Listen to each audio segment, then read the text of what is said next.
Hər vaxtınız xeyir əziz tamaşaçılar və dəyərli izləyicilərimiz, hər birinizi Xisali İnternet Televiziyasının efirindən salamlayıram. Bizimlə siyasi baxış verişini izləyirsiniz. Əziz tamaşaçılar, aprelin 9-da ADA Universitetində Azərbaycan Respublikasının Prezidenti İlham Əliyevin iştirakı ilə Yeni Dünya Nizamına doğru mövzusunda beynəlxalq forum keçirildi. Forumda 44 ölkədən 80-dən çox beynəlxalq ekspert, beyin mərkəzlərinin nümayəndələri iştirak edib. Bu forum Azərbaycanın artan nüfuzunun göstəricisidir. Elə bu barədə ümumi fikirlər studiyamızın qonağı Milli Məclisin deputatı Günay xanım Ağamalı ilə həmsöhbət olacaq. Xoş gəlmişsiniz Günay xanım. Xoş gördük sizi. Çox sağ olun, təşəkkür edirəm. Çox sağ olun. Günay xanım, forumun ümumi əhəmiyyəti barədə ümumi təəssüratlarınızı öyrənmək istəyirdik. Qeyd etdiyimiz məsələ ilə bağlı buyurun. Bugün Bakıda keçirilən forumda ölkə başçısı cənab Prezident İlham Əliyev çox vacib məqamlara toxundu. Dünya düzənində baş verən hadisələrə öz fikrini bildirdi. Və təbii ki, ikili standartlar da bu məsələlərdə öz əksini tapdı. Mən hesab edirəm ki, bugün bu forumun Azərbaycanda keçirilməsi Azərbaycanın beynəlxalq arenada artan nüfuzunun göstəricisidir və Azərbaycanın sülhə və sabitliyə xidmət edən bir dövlət olduğunun bariz nümunəsidir. Bugün çox təəssüf hissi ilə qeyd etmək istərdik ki, Ermənistanın Azərbaycana qarşı sanki sülhə hazır dırnaqarası mövqeyi çox təəssüf ki, hələ də özlərinin ampulasında davam etməkdədir.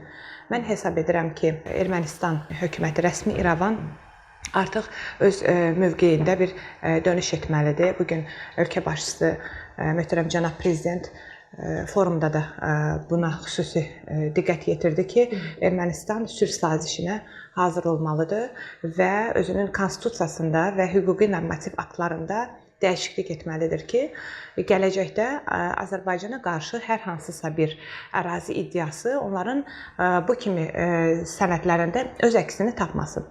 Yəni, bugün sadəcə sülhə hazırıq deyib də sülh sazişini imzalamaqla kifayətlənməməlidir. Öz hüquqi normativ aktlarında və qeyd etdiyimiz kimi konstitusiyasında dəyişiklik mütləq şəkildə olunmalıdır. Əgər bu olarsa, təbii ki, Azərbaycan tam şəkildə, rahat bir şəkildə artıq Ermənistanın bu addımını dəyərləndirə bilər. Lakin olmadığı təqdirdə mən hesab edirəm ki, münasibətlərdə bu və ya digər çatlar olacaq. Burada siyasi yanaşma və təbii ki, insanların da içlərində, daxillərində bir rahatlıq olmalıdır. Bunun üçün də Ermənistan məsuliyyət daşıyır. Ermənistan heç bir tərəddüd etmədən qarşıya qoyulmuş olan bu tələbləri yerinə yetirməlidir. Bu ona məhkumdur. Çünki bugün Paşinyan İrəvanın rəsmi təmsilçisidir, rəsmi nümayəndəsidir. Biz bilmirik sabah kimlər olacaq və onların əlində hər hansısa bir əsas olmamalıdır. Cənab Prezidentin müharibədən sonraki vəziyyəti necə inkişaf edəcəyinin Ermənistandan asılı olduğunu qeyd etdi. Günay xanım, Ermənistanın mövqeyini siz necə dəyərləndirirsiniz? Ümumiyyətlə, Ermənistan mövqeyi heç zaman səmimi olmayıb. Ermənistan heç zaman münasibətlərdə dəqiqlik göstərməyib. Hər zaman o verdiyi vədlərə əməl etməyib. Bəli, sözdə bir, əməldə başqa hərəkətlər edib. Çox təəssüf ki, biz illərdir bunun şahidiyik. Mən hesab edirəm ki, daha öncə qeyd etdiyim kimi, rəsmi İrəvan münasibətlərində Azərbaycana qarşı dönüş etməlidir. Bu və ya digər şəkildə özü üçün havadar axtarışına çıxmamalıdır. Öz mövqeyində artıq Azərbaycana qarşı fərqli yanaşma sərgiləməlidir. Bu olarsa Azərbaycan dövləti, Azərbaycan hökuməti onunla hər hansısa bir razılaşmaya təbii ki, hazırdır. Lakin əməldə başqa, sözdə başqa, ikili standartlar, ikili yanaşmalar, riyakar əməllər, ikiyüzlü münasibət sərgilədiyi halda Azərbaycandan bu və ya digər şəkildə fərqli münasibət gözləməsin. Çünki bugün Azərbaycan qüdrətli və güclü bir dövlət olaraq beynəlxalq arenada öz sözünü demiş bir dövlətdir. Bugün Azərbaycan dövləti istər daxili, istər xarici balanslaşdırılmış siyasəti ilə ölkə başçımız tərəfindən həyata keçirilən siyasətlə öz gücünü və qüdrətini bütün dünyaya nümayiş etdirir.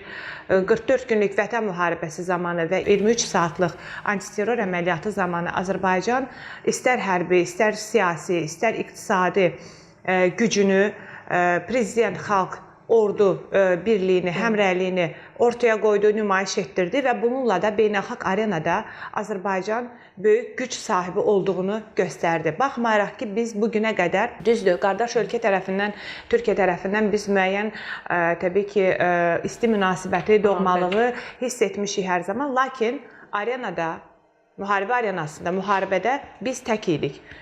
Bu və ya digər şəkildə bizim arxamızda, yanımızda başqa bir dövlət yox idi. Biz öz gücümüzlə buna nail olduq. Və bu artıq Azərbaycanın, bir daha deyirəm, öz artan nüfuzunun göstəricisidir. Bundan başqa Azərbaycanda müxtəlif beynəlxalq tədbirlərin keçirilməsi, müxtəlif beynəlxalq tədbirlərə ev sahibliyi etməsi də məhz Azərbaycanın bir dövlət olaraq dünyada nüfuz sahibinin bariz nümunəsidir. Bugün Azərbaycanda keçirilən müxtəlif beynəlxalq tədbirlərin keçirilməsi də artıq Ermənistanı və Ermənistana havadar olan qərb ölkələrini narahat edir. Onlar artıq Azərbaycanın gücünü görürlər. Artıq onlar çıxılmaz vəziyyətdədirlər. Sadəcə bir alət kimi istifadə edir. Bəli, Ermənistana havadarlıq edən ölkələr hər zaman özlərinin mənafeləri, maraqları naminə istifadə ediblər. Lakin Ermənistan bunun fərqində olmayıb. Sanki elə bil ki, siyasi maraqlar, öz maraqlar siyasi maraqlardan daha üstün. Siyasi maraqların üstün olub və Ermənistan bunun fərqində olmayıb ki, bugün ona havadarlıq edən ölkələr əslində ondan istifadə edirlər. Onu alətə çeviriblər. Bu və ya digər şəkildə onu bir oyunçuya çeviriblər. Artıq elə hesab edirəm ki, Ermənistan hökumətinin, Paşinyanın və Ermənistanda fəaliyyət göstərən bu və ya digər əlaltıların artıq oyanma zamanıdır. Onlar Azərbaycanın gücünü çox gözəl bilirlər. Bilirlər, Azərbaycanın nəyə qadir olduğunu da bilirlər, artan nüfuzunu da görürlər. Bütün bunlara şahiddirlər. Sadəcə olaraq qəbullanmaq istəmirlər. Hesab edirəm ki, çox yaxın gələcəkdə artıq onlar bununla qəbullanacaqlar. Konstitusiyalarında, hüquqi normativ aktlarında dəyişiklik edəcəklər və artıq özləri öz dilləri ilə etiraf edəcəklər ki, bugün biz Azərbaycanla artıq qanuni şəkildə, yəni bütün dəyişikliklər etdikdən sonra biz Azərbaycanla sülh sazişi imzalamağa hazırıq.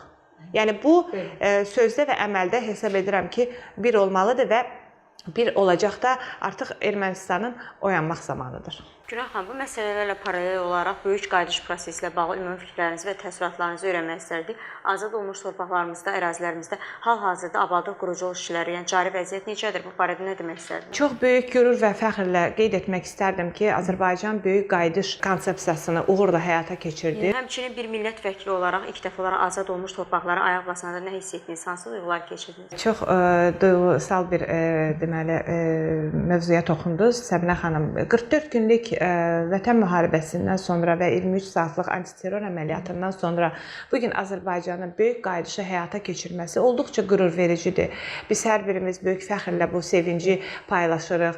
2022-ci ildə ilk olaraq bu qayıdış, böyük qayıdışa biz deməli başladıq. Ağalı kəndi ilə, ağıllı kənd konsepsiyası ilə bu həyata keçirildi və bugün Azərbaycan böyük qayıdışla Qarabağ və Qarabağ ətrafı ərazilərdə böyük quruculuq işləri, infrastruktur işlərini həyata keçirdir. Məktəblər, kəndlər, tibb məntəqələri, məscidlərin abadlaşdırılması və yenidən bərpası, təmir olunması işləri böyük uğurla həyata keçirilir. Bugün köç edən, yəni öz doğma ata-baba yurdlarına qayıdan hər bir Azərbaycanlı artıq böyük qürur və fəxr hissi ilə bu hissləri yaşayır. İllərdir bizim soydaşlarımız vətən həsrəti ilə, vətən niskili ilə, sevdası ilə yaşayırdılar. Bugün ölkə başçımızın aparmış olduğu uğurlu siyasət nəticəsində və qəhrəman silahlı qüvvələrimizin igidliyi, qorxmazlığı və qəhrəmanlığı nəticəsində biz artıq öz doğma torpaqlarımıza qayıdırıq. Və çox böyük fəxr hissi ilə qeyd edə bilərəm ki, bəli, öz doğma torpaqlarına qayıdan hər bir soydaşımızın siz diqqət etsəniz, özlərindəki o sevinç, o qürur, fəxr hissi olduqca qürur vericidir, sevindiricidir və həqiqətən də bugün böyük qayıdış bir daha Azərbaycanın artan nüfusunun göstəricisidir. Böyük qayıdış Azərbaycanın bundan sonra da böyük nailiyyətlər əldə edəcəyinin bir nümunəsidir və hesab edirəm ki, biz yaxın gələcəkdə çox tez bir zamanda tamamilə, yəni Qarabağ və Qarabağ ətrafı rayonlarımızda, ərazilərimizdə məcburi köçkünlərimizin artıq öz dədə-baba yurdlarında məskunlaşacağını, köç edəcəyini şahidi olacağıq və bizi mən xüsusilə vurğulamaq istərdim ki, çox yaxın gələcəkdə Qərbi Azərbaycana qayıdış məsələmiz də var. Mən hesab edirəm ki, Qərbi Azərbaycana qayıdışla da biz növbəti hədəflərimizə çatacaq. Bugün hər bir məsələdə olduğu kimi xalqımız bütün məsələlərdə cənab prezidentə dəstək olduğu kimi Qərbi Azərbaycana qayıdış məsələsində də onun ətrafında sıx birləşir.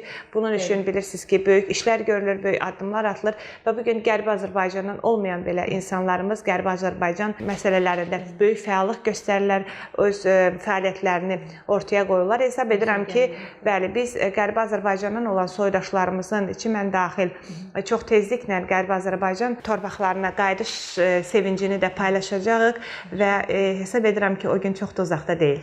Çox sağ olun Günay xanım, fikrinizi bölüşdüyünüz üçün təşəkkür edirəm. Sağ olun. Belə əziz tamaşaçılar və dəyərli izləyicilərimiz, bugünkü verilişimizin sonuna gəldik. Nəzərinizə çatdırmaq istərdim ki, studiyamızın bugünkü qonağı Milli Məclisin deputatı Günay xanım Ağamalı idi. Gələn görüşlərə dək.